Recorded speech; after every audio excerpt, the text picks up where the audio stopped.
نجيب 3 كيلو موز على السريع بتلحق لي اياهم بخبز توست اسمر. وهلا بنبلش فرم حبات التوست واحده واحده.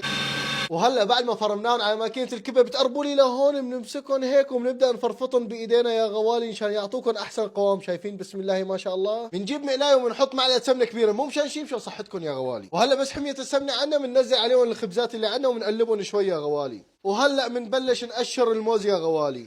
بنسمي بالله يا غالي وبنبلش هرس.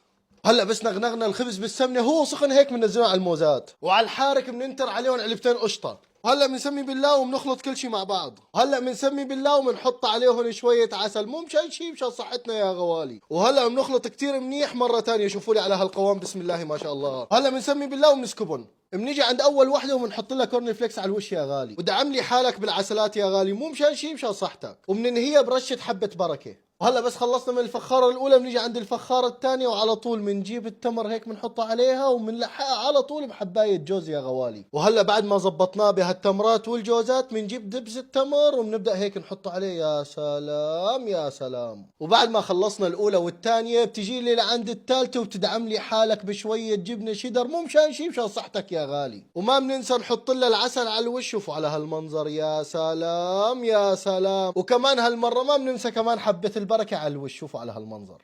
نبلش فيهم بالترتيب، واول شيء بنبدا فيها تبع الكورن فليكس. قربوا لهون وشوفوا لي على هالكورن فليكس. يا سلام، هيك بنحمل معلقه كامله مكمله. شوفوا بسم الله يا كريم.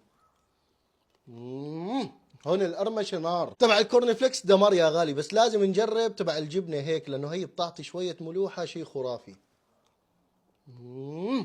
مثل ما توقعت تمام، ملوحه ولا اروع يا اخي. كل وحده منهم له نكهه عجيبه، اما هي رح تكون شيء خارع على الاخر لانه التمر. شوفوا على هالمنظر، والجوز يا سلام يا سلام. بسم الله يا كريم. ومندوق.